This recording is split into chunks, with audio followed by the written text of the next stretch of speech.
You're one of the most famous human rights activists in the field of illegal immigration to Europe and have written several books on this topic. You were only 23 when you started the blog Fortress Europe, which also deals with illegal immigration. What's your driving force, your motivation? I think that it is a mixture of outrage, anger, and also fascination, if you want. I mean, from one side, when I started, I was, as you said, only 23 years old, and I saw all this massacre, this tragedy which was going on in the Mediterranean Sea. Thousands of people, of young people like me, who were dying in the sea, and nobody was talking about. So at the beginning, it was really a kind of reaction in front of this injustice.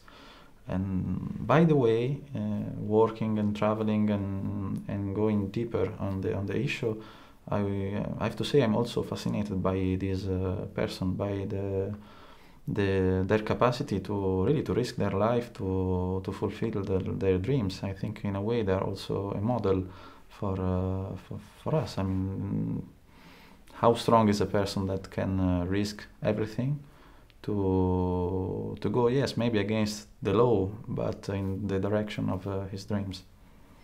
According to your opinion, how will the situation of illegal immigration to Europe and the political answers to this problem develop during the next 5 years? Well, it's difficult to say, but I think that a big role will be played by the economic crisis. People move toward countries where they can have job opportunities, where they can find a better future. And in this moment, Europe is not that kind of area, with some exception, like Germany maybe. But if you look Italy, last year 800,000 immigrants, they left our country, and also 40,000 Italians, they left Italy to come to Germany, exactly. So I think that in the next year, the less immigrants will come to Europe. If this is the trend of the economy, look to the number of the arrivals in Lampedusa, for example.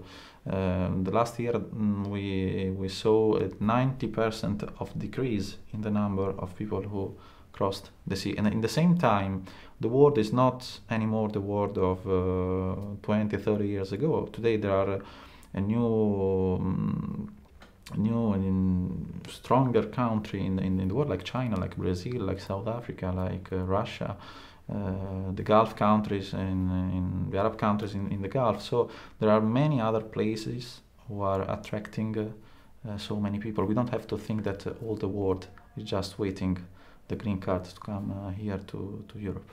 What can civil society and foundations such as Stiftung Mercator do in order to draw the public attention to the asylum problem and the misery of illegal immigrants?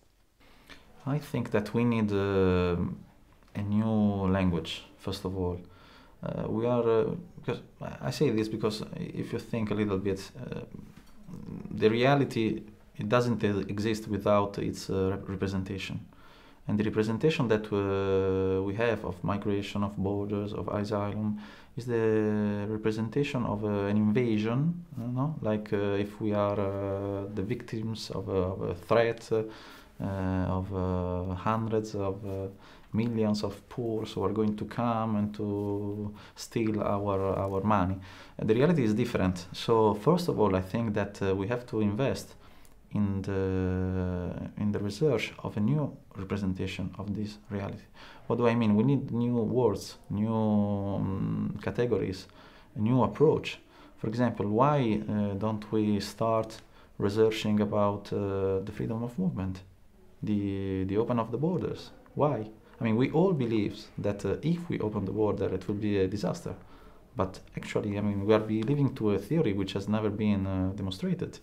And the opposite, if you look at the case of Romania, Bulgaria, Poland, I mean, even the European Union is opening the border, but in a precise direction with the countries of the Eastern Europe.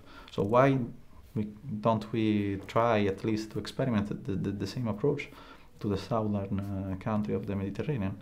Maybe it could work.